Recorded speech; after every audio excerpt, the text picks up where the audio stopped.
Let me tell you something that will sound harsh to modern ears. Your comfort is not your friend. It is not preparing you for what lies ahead. Every generation faces a test. Ours was whether democracy could survive against tyranny. Yours may be different, but it will come nonetheless. And when it does, you will not rise to that challenge with the character you wish you had. You will face it with the character you have built or failed to build in the quiet years before. I have seen men who spent their lives in ease collapse under the first real pressure. And I have seen men who knew hardship stand firm when everything around them fell apart. The difference was not talent, not intelligence, not even courage, really. It was simple. One had been tested, the other had not. By staying with me through this conversation, you will gain something that no comfortable life can ever provide. A clear understanding of what builds genuine strength in a human being and why most people never discover it. I understand your struggle. You live in a time that promises you ease. Every advertisement, every voice around you says that life should be comfortable, that struggle is something to avoid, that you deserve to feel good right now. And so you find yourself trapped between what you're told you should want and what you secretly know is true, that this comfortable life is leaving you weak, unprepared, and deeply unsatisfied. You ask yourself, am I wasting my potential? Will I be ready when my moment comes? What happens when real difficulty arrives and I've built no strength to meet it? These are the right questions, and I can address them not because I have lived without struggle, but because I have seen what struggle creates. I have watched nations rise and fall based on whether they chose the hard path of preparation or the easy path of denial. I have seen individuals discover capacities they never knew they possessed when circumstance forced them from comfort into challenge. Most people will tell you to follow your comfort, trust your feelings, avoid unnecessary hardship. They mean well, but they are guiding you toward weakness. What I offer you is different.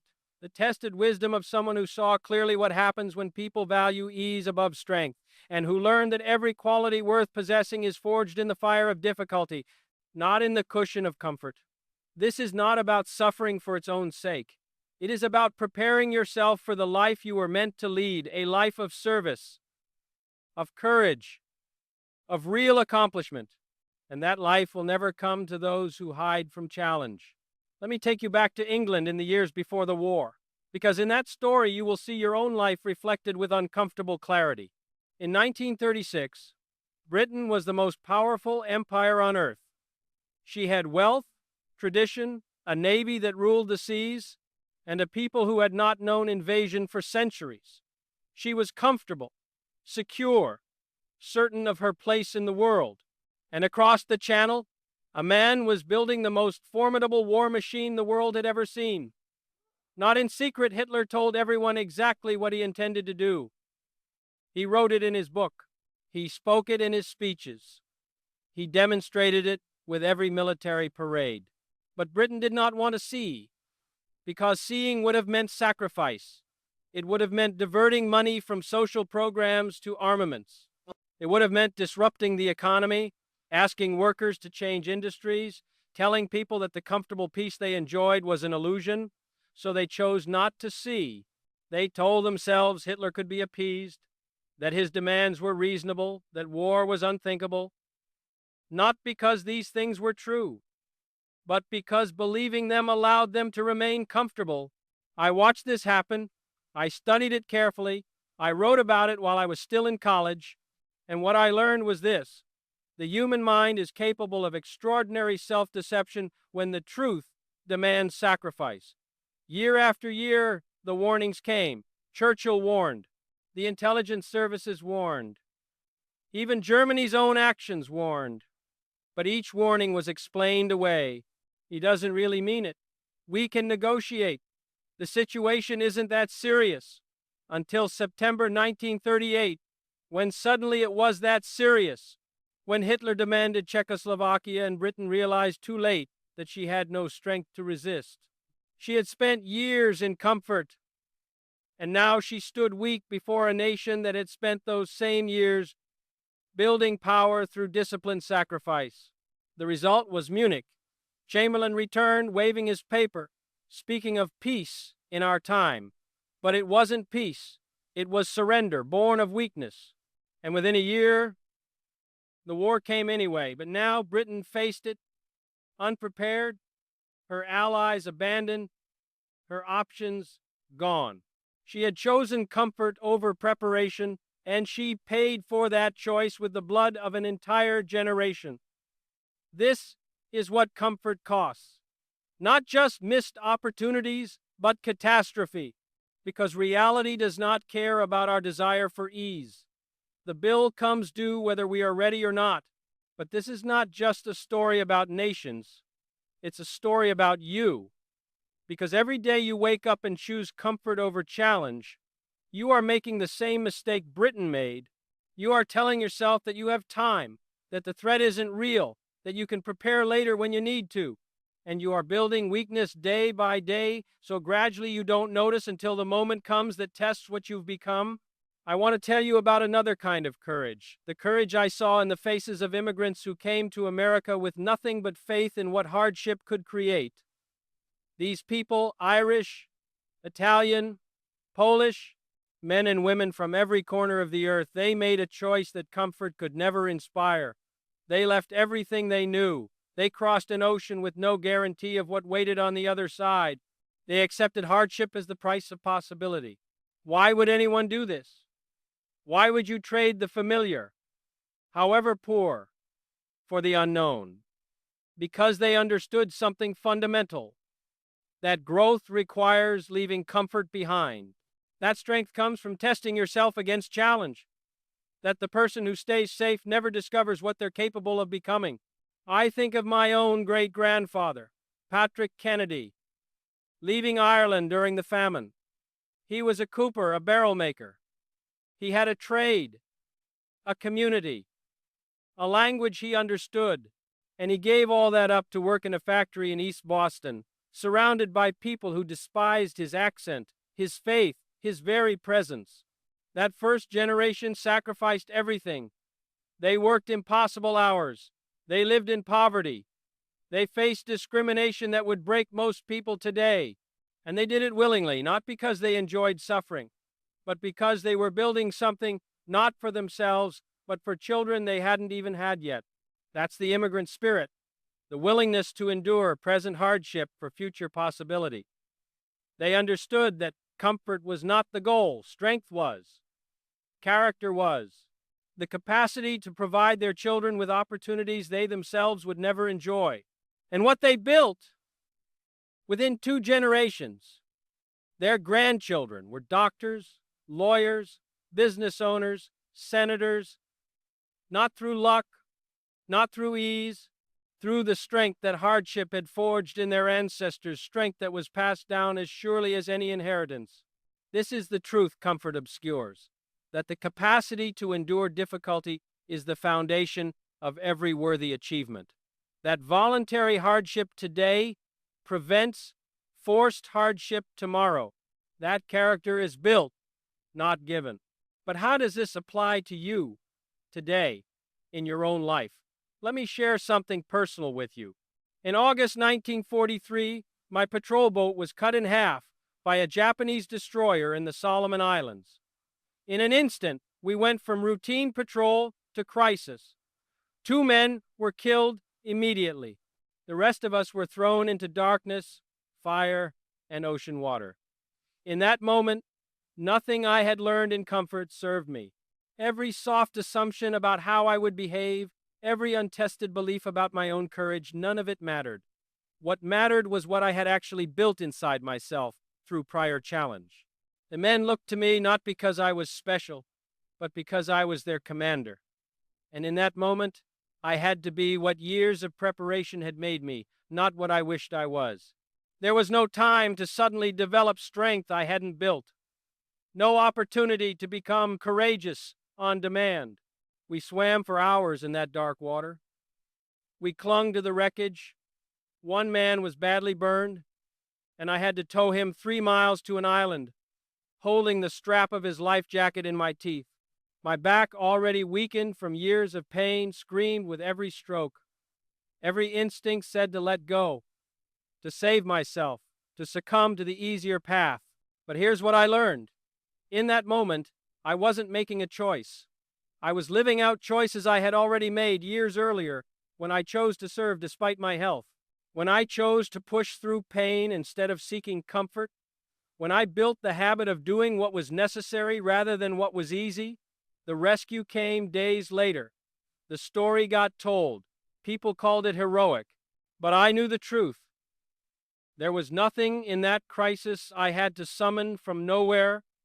I simply became what I had slowly built myself into through every difficult choice I had made before. This is what I need you to understand. Your moment will come. Maybe not as dramatically as mine, but it will come. A crisis at work, a family member who needs you, a moral choice that defines who you are, a challenge that demands more than you believe you can give. And in that moment, you will not become who you hope to be. You will reveal who you have actually become through all the small choices you made when no one was watching. In 1961, I stood before Congress and committed this nation to landing a man on the moon before the decade was out. Do you know why I did that? Not because it was easy. I said explicitly, we choose to do these things not because they are easy, but because they are hard. Why would a president choose hardship for his nation? Because I understood that a country, like a person, grows strong through challenge. That our capacity expands to meet the demands we place upon it. That comfort produces comfort and nothing more. When we announced the moon program, we didn't have the technology, we didn't have the materials, we didn't fully understand the physics, we were choosing difficulty we could have avoided. We were accepting sacrifice we didn't have to make, but here's what happened. In rising to meet that challenge, America discovered capacities she didn't know she had. Industries transformed themselves. Scientists solved problems they thought were unsolvable. A generation of young people pursued excellence because we had given them something worthy to pursue. The same engineers who had been building cars began building spacecraft. The same mathematicians who had been doing ordinary calculations began solving the equations of orbital mechanics. People who had lived comfortable, predictable lives suddenly found themselves part of something that demanded their absolute best, and they gave it. And on July 20th, 1969, human beings walked on another world. That didn't happen because we stayed comfortable. It happened because we chose a challenge that forced us to become more than we were. Because we understood that strength, personal, national, human, is built only through voluntary hardship in service of worthy goals. This is the principle I lived by and the principle I led by. We are capable of extraordinary things, but only if we stop protecting ourselves from difficulty and start seeking out the challenges that forge excellence. Now let me distill these stories into principles you can live by. Here is the fundamental truth most people learn too late. Comfort is not neutral. It is not simply the absence of challenge. Comfort is an active force that weakens you day by day. So gradually you don't notice until crisis reveals what you've become. Think about your body. If you spend a month in bed, you will emerge weaker, not the same, weaker. Your muscles atrophy, your cardiovascular system declines, your bones lose density. Comfort literally unmakes physical capacity. The same is true of your character, your will, your capacity for endurance. These qualities are like muscles. They grow under stress and atrophy. Without it, every time you choose the comfortable path, you are not maintaining your current strength. This is what I saw in England before the war. A nation that had spent 2 decades avoiding hardship found that it had lost the capacity to endure it. The generation that won the First World War had been tough, hardened by sacrifice. But their children, raised in the comfort that victory provided, were unprepared for the next challenge. They had to relearn what their parents knew instinctively, that strength comes only through struggle. And here's what makes this especially dangerous. You don't feel yourself weakening. Comfort lies to you. It tells you that you're fine, that you're maintaining your capabilities, that you could rise to a challenge if one came, but you're not, and you can't not, without the strength that only prior challenge creates. I have watched this in politics, in business, in the military, in personal life. People who have never been tested believe they have capacities they do not possess. And then, when the test comes, they are shocked to discover what years of comfort have done to them. The difficult truth is this: your character tomorrow is being shaped by your choices today. If you choose comfort today, you are building weakness for tomorrow. If you choose challenge today, you are building strength for tomorrow. There is no standing still. You are always building one or the other. This is why I must tell you plainly: your comfort is not your friend. It feels like rest, like reasonable self-care, like balance, but it is slowly dissolving the very capacities you will need when your moment comes. The question you must ask yourself is not, am I comfortable right now, but am I building the strength I will need for what lies ahead? Because what lies ahead will not consult your preferences. It will demand what it demands, and you will meet it with strength you have built or weakness you have allowed. Now let me tell you the good news, the principle that will transform your understanding of hardship. You are not fixed. You are not limited to the capacities you currently possess.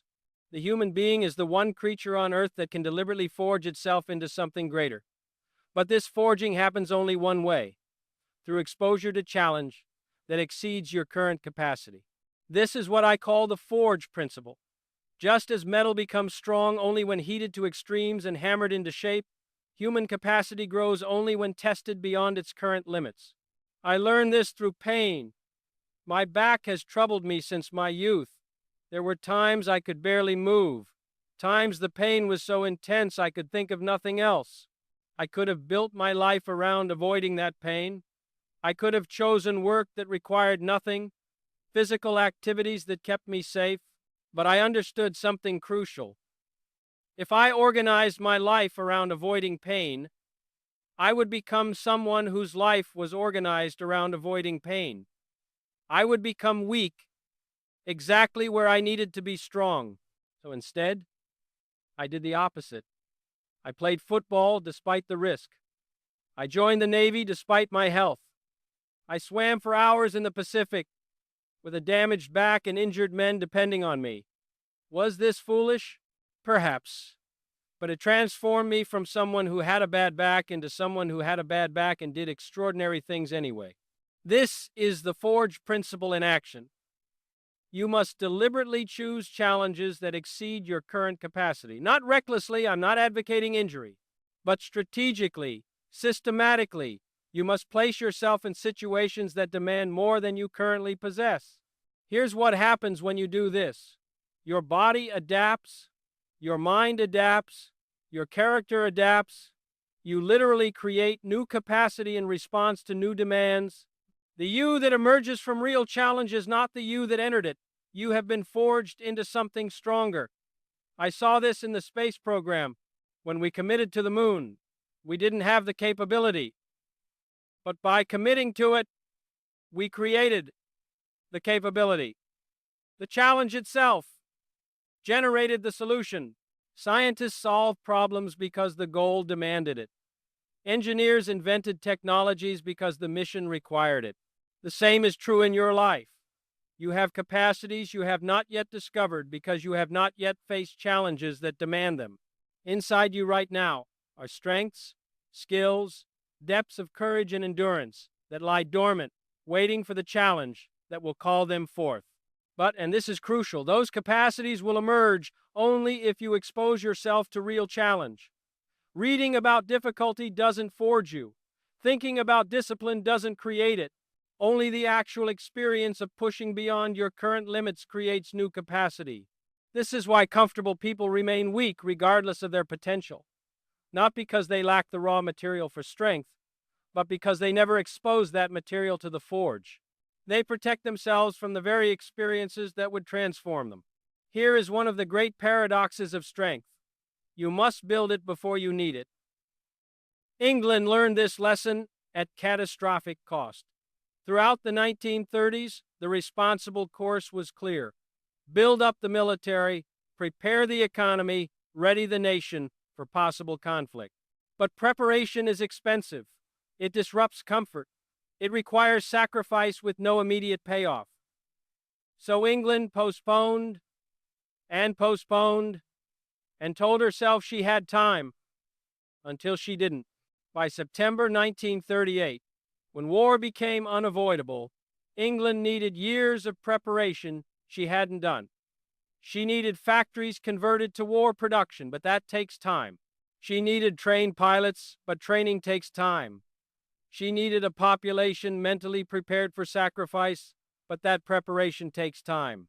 You cannot build strength in crisis. You can only use strength you built before the crisis. This is the preparation paradox, and it applies to everything important in life. You cannot become financially disciplined the day you lose your job. You cannot develop emotional resilience the day your marriage fails. You cannot build physical endurance the day you get sick. All of these capacities must be built in advance, during the time when you don't urgently need them. This is why voluntary hardship is the mark of wisdom. The person who chooses challenge when they could choose comfort is not being masochistic, they are being strategic. They are building capacity now that they will need later. I chose military service not because war was imminent, but because I understood that leadership is forged through command, courage through danger, character through challenge. I was building strength I might need someday, and when PT 109 went down, I had it. You must do the same. Not because crisis is certain, but because it's possible. Not because you know what challenges await, but because you know challenges will await. You are preparing not for a specific enemy, but for the general condition of existence, that life will demand more of you than you currently possess.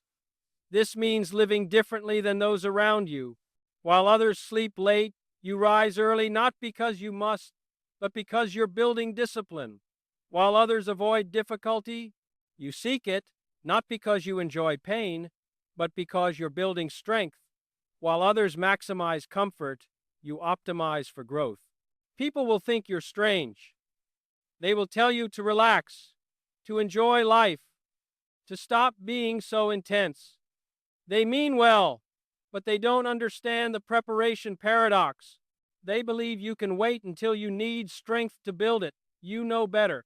You understand that the time to build strength is always now, before the crisis, before the challenge, before the moment that will test whether you spent your comfortable years building capacity or squandering it. Now, I must address something crucial. I am not advocating hardship for its own sake. Mere suffering doesn't build character, it can just as easily destroy it.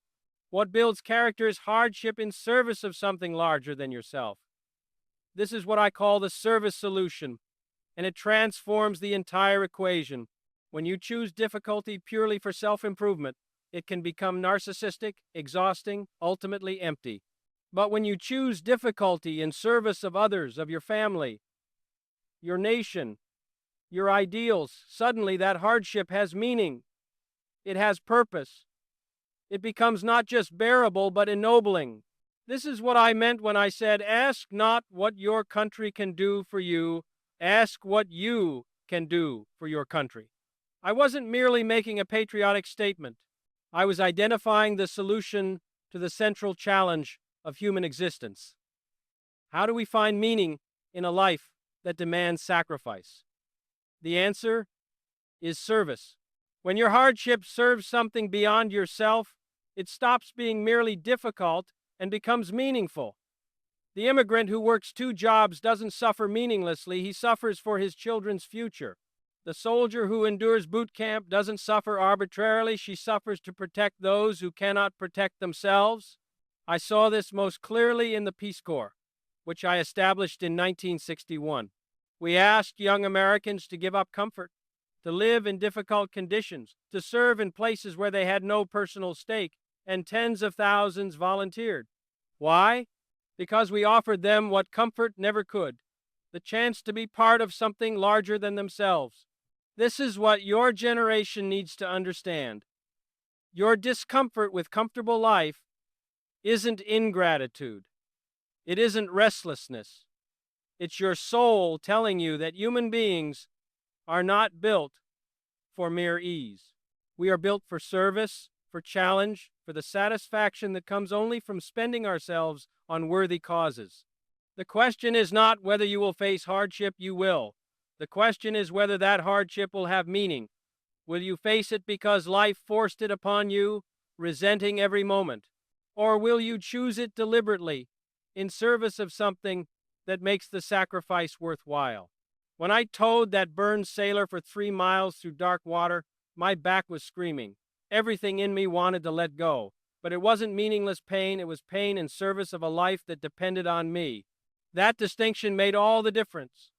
It transformed suffering into purpose. You must find your version of this. Not grand historic missions necessarily, though those are good, but daily opportunities to choose hardship in service of others. Raise children well, even when it's difficult. Build something excellent, even when it's frustrating. Help someone who needs you, even when it's inconvenient. Because here is the secret. The strength you build through service is the same strength you need for everything else. Discipline is discipline. Endurance is endurance. Character is character. Build it in service, and you will have it when you need it for yourself. Let me address something that weighs heavily on me. Democracy itself creates the conditions for weakness. This is what I call the democratic dilemma, and you must understand it to navigate your own life in a free society. In a dictatorship, people are forced to sacrifice. The state commands, and they obey. This is evil, but it's effective for short-term mobilization. Hitler could transform Germany's economy overnight because he didn't have to persuade anyone, he simply commanded it. But in a democracy, sacrifice must be voluntary. We cannot force you to build strength. We cannot compel you to choose challenge. We can only ask, persuade, inspire. And here's the problem. When sacrifice is voluntary, most people avoid it until crisis forces it upon them. This is what doomed England in the 1930s. A democratic people, given the choice between present comfort and future security, chose comfort. They voted for leaders who promised to protect their social gains even while the threat grew. They resisted conscription, opposed armament spending, rejected any policy that disrupted their comfortable lives, and they were free to make that choice. That's what democracy means, the freedom to choose even unwisely. But here's what you must understand. Freedom doesn't exempt you from consequences. Reality doesn't care about your right to choose comfort. The laws of cause and effect continue to operate whether you're in a democracy or not. This creates a burden that falls uniquely on free people. We must choose wisely without being forced to. We must voluntarily embrace the sacrifices that dictatorships impose involuntarily. We must be self-disciplined precisely because we are not externally disciplined. This is what I meant by the burden and the glory of this generation. You have freedom your ancestors died to secure. But that freedom creates responsibility. You must do for yourself what no one can force you to do. Build the strength that freedom requires to survive. A free society filled with weak people will not stay free. It will either collapse under external pressure or surrender freedom in exchange for someone strong to protect it. This is not theory, this is the history of every failed democracy. Your personal strength is therefore not just personal, it's civic, it's patriotic. When you build strength in yourself, you build strength in the republic. When you choose comfort over growth, you weaken not just yourself, but the foundation of free society. I must tell you something about time that comfortable people rarely understand. Strength is not built in crisis. It's built in the 10,000 ordinary days before the crisis comes. England's failure was not a failure of crisis response. When war finally came, the British people showed extraordinary courage. Their failure was in the years before, when danger was distant and sacrifice seemed unnecessary. They couldn't maintain effort over time without immediate threat. This is democracy's greatest weakness in competition with dictatorship. A free people find it nearly impossible to sustain sacrifice year after year without crisis to justify it. We grow weary. We begin to question whether the threat is real. We wonder if we're overreacting, and slowly we ease back into comfort. But this is exactly when strength must be built in the quiet years, through sustained daily effort. Think about this in your own life. Anyone can work hard for a week when crisis demands it. Most people can push through a month of difficulty if the goal is clear. But can you maintain discipline for a year? For 5 years? For a decade? Can you keep choosing challenge over comfort day after day, even when no immediate threat justifies it? This is the real test of character. Sustained effort over time, without crisis to motivate you. I governed through crisis, the Bay of Pigs, the Cuban Missile Crisis, the space race, civil rights. But those crises were manageable only because of capabilities built over years. Military readiness that took decades to create, diplomatic relationships cultivated over time, personal disciplines formed long before I took office. You face the same requirement in whatever you're called to do. The entrepreneur's success comes not from one brilliant decision, but from years of daily discipline. The parent's influence comes not from one powerful conversation, but from thousands of small moments. The athlete's performance comes not from game day, but from countless hours of practice no one sees. This is why comfort is so dangerous. It breaks the chain of sustained effort. One day becomes 1 week, becomes 1 month, and suddenly you've lost capacities that took years to build. You must think in decades, not days. You must build habits that sustain over time, not make heroic efforts that burn out. You must become someone who chooses challenge so consistently that it becomes your nature, not an exception to your comfort. This is the long view, and it is the only view that produces lasting strength. Now let me give you specific practices, concrete ways to apply these principles starting today. These are not theories. They are disciplines that build genuine strength through deliberate exposure to challenge. Every single day, choose one thing that is harder than necessary. Not dangerous, not foolish, just harder. Get up 30 minutes earlier than you need to. Take a cold shower instead of hot. Do the difficult task first instead of last. Have the uncomfortable conversation instead of avoiding it. Exercise when you'd rather rest. Fast when you'd rather eat. Sit in silence when you'd rather be distracted. The specific hardship matters less than the daily practice of choosing difficulty over ease. You are building a muscle, the muscle of choosing what's hard over what's comfortable. Start small. If you currently wake at 8, wake at 7:30. If you currently avoid conflict, speak up once this week. If you currently take the easy path, take the harder one just today. But, and this is crucial, do it today and tomorrow and every day after. Because strength is built through consistency, not intensity. Better to choose small hardship daily than large hardship once and then quit. Track this. Each night, write down what voluntary hardship you chose that day. Not to impress anyone, for yourself. To prove you're building the habit. On the days you fail, don't excuse it. Note the failure, understand why, and return to the practice tomorrow. Within 6 months, you will be a different person, not because any single day's hardship was transformative, but because you will have trained yourself to choose challenge over comfort hundreds of times. That training becomes your character. Make a commitment to serve something larger than yourself, and make that commitment specific, measurable, and public. Not a vague intention to help people. A concrete commitment. I will mentor 1 young person this year. I will volunteer 10 hours a month at this organization. I will serve in this capacity in my community. The commitment should be difficult enough to require sacrifice, but achievable enough to sustain. It should take time you don't have, energy you'd rather spend elsewhere, and comfort you'd prefer to keep. Then, and this is essential, keep that commitment even when you don't feel like it, especially when you don't feel like it. Because the strength you're building is not enthusiasm. Anyone can serve when they're enthusiastic. The strength is commitment, doing what you said you'd do, regardless of how you feel. When it's raining and you'd rather stay home, go anyway. When you're tired and you'd rather rest, serve anyway. When it seems thankless and unrewarding, continue anyway. You are not serving for reward, you are serving to build the character that service creates. Tell others about this commitment, not to brag, but to create accountability. When people know you've committed, you're less likely to quit.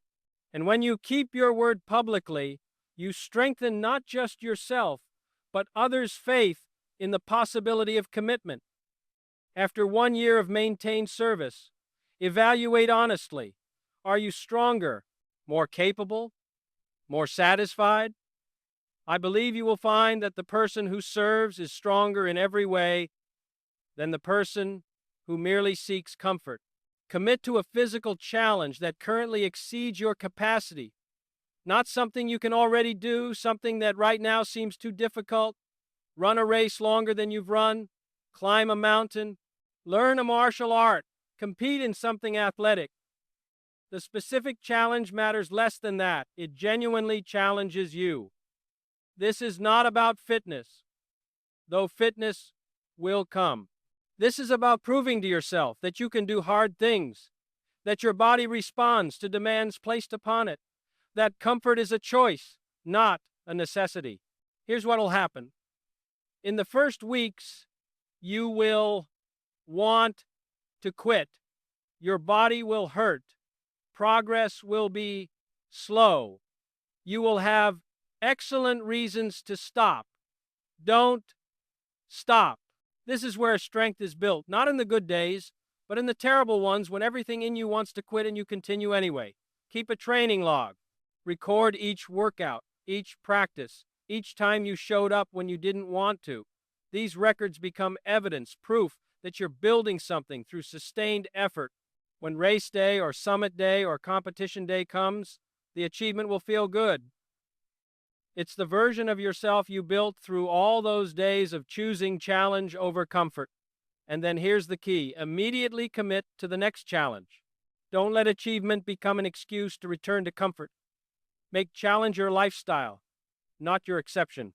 Choose a subject you find genuinely difficult and master it. Not something easy or entertaining, something that requires real intellectual effort. Read the books you've been avoiding because they're too dense. Study the field you find intimidating. Learn the skill that requires genuine concentration. Solve the problems that frustrate you. Dedicate 1 hour every day to this study, not when convenient, at the same time every day. Build the habit of intellectual discipline, regardless of how you feel. This serves two purposes. First, you build the specific knowledge or skill you're studying. Second, and more important, you build the capacity for sustained mental effort. You train your mind to embrace difficulty rather than seek ease. Most people's minds are flabby precisely because they avoid intellectual challenge. They read what's easy, think what's comfortable, and wonder why they feel intellectually weak. Your mind, like your body, grows strong only through resistance. Track your progress. Each week, test yourself. Can you understand what you couldn't understand before? Can you solve what you couldn't solve? Can you articulate what was previously unclear? The specific knowledge matters. But what matters more is becoming someone whose mind doesn't retreat from difficulty, someone who sees intellectual challenge as opportunity, not obstacle. Once a month, do something that genuinely frightens you, not recklessly dangerous, genuinely uncomfortable. Speak in public if that terrifies you. Initiate a difficult conversation. Apply for the opportunity you think you're not ready for. Create something and share it despite the risk of judgment. Travel alone if that's outside your comfort. Compete in something where you might fail publicly. The specific action matters less than that. It requires genuine courage that you feel real fear and do it anyway. This is how you expand your comfort zone, by deliberately venturing beyond it. Here's what you'll discover. The fear beforehand is almost always worse than the reality. Your catastrophic predictions rarely come true, and each time you survive something that frightened you, the next frightening thing becomes slightly less frightening. You are literally reconditioning your nervous system, teaching it that discomfort is not danger, that fear is not a reliable guide, that you can handle more than your current comfort level suggests. Keep a record of these monthly challenges. Write what you did, how you felt beforehand, what actually happened, and how you felt after. Over time, these records will show you proof of your expanding capacity. Within a year, things that currently terrify you will seem manageable, not because they changed, but because you changed. Through repeated exposure to voluntary discomfort, finally, build accountability into every practice. Human willpower is weak. We need external structure to maintain internal discipline. Find someone, a friend, a mentor, a training partner, and tell them your commitments. Ask them to check on you weekly.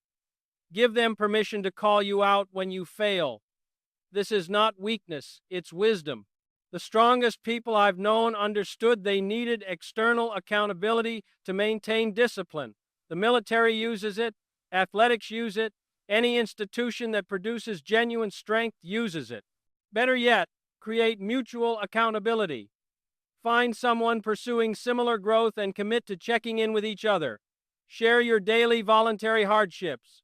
Report your service commitments. Discuss your progress on challenges. When you know someone will ask, "Did you do what you said you'd do?" you're far more likely to actually do it. The prospect of admitting failure is often more motivating than the desire for success. But here's the key. Be honest in these accountability relationships. Don't hide failures or exaggerate successes. Real accountability only works with real honesty. When you fail, and you will fail, admit it clearly, understand why, and return to the practice. Over time, external accountability becomes internal discipline. You develop the habit of doing what you commit to doing, whether anyone is watching or not. You become someone whose word means something first to others, then to yourself. This is the ultimate goal, to become someone who chooses challenge over comfort as naturally as breathing, who needs no external force to do what's necessary, who is strong because strength has become your nature. These practices work only if you implement them.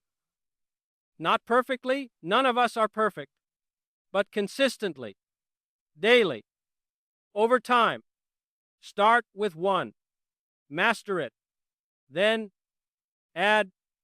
Within 6 months, you will have transformed not through any single heroic effort, but through accumulated daily choices. You will have become strong by doing what strong people do, choosing challenge over comfort, day after day, until it becomes who you are. So let me leave you with this. You stand now at a choice that will define your life. Not a dramatic choice, a quiet one you make every single day. The choice between comfort and growth, between ease and strength, between the pleasant fiction that you're fine as you are and the difficult truth that you must build yourself into something more. I cannot make that choice for you. In a free society, no one can. You have the liberty to choose comfort, to seek ease, to spend your life avoiding challenge. Many will, most will, perhaps. But I ask you to remember what I learned, what history has taught again and again. The comfortable life produces weak people, and weak people cannot meet the challenges that will come, not might come, will come. Crisis always comes. Difficulty is certain. The only question is whether you will face it with strength you built in advance or weakness you allowed through neglect. You have capacities you haven't discovered, courage you haven't tested, strength you haven't built. But those qualities don't emerge from wishing, they emerge from the forge of chosen difficulty. So I ask you, what will you choose today? Will you sleep late or rise early? Will you avoid that difficult conversation or have it? Will you take the easy path or the hard one? These are not small choices, they are the choices that compound into character or dissolve into weakness. And I ask you, what will you serve? because a life lived only for your own comfort is not worthy of you. You were meant for more. You were meant to spend yourself on something that matters, to be part of something larger, to discover through service what mere comfort can never reveal, what you're actually capable of becoming. The comfortable life promises you ease. I promise you nothing but challenge. But I also promise you this: if you choose the hard path, if you build strength through voluntary hardship, if you serve something beyond yourself with genuine sacrifice, you will discover a satisfaction that comfort can never provide.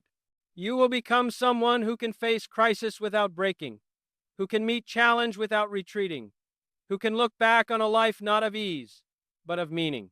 This is the wisdom I can offer. You can't build strength in comfort, but you can build it through courage, through service, through the daily choice to do what's hard because it's necessary. Make that choice today, and tomorrow, and every day after, until it becomes who you are. If this resonates with you, if some part of you knows this is true, I ask 3 things. Subscribe to this channel so you can continue receiving wisdom that challenges comfortable thinking. Like this video if it moved you to action. And in the comments, tell me, what voluntary hardship will you choose today? What challenge will you commit to? Share it publicly so others can be strengthened by your example. The comfortable life is waiting for you if you want it, but so is something greater. Choose wisely, and choose today.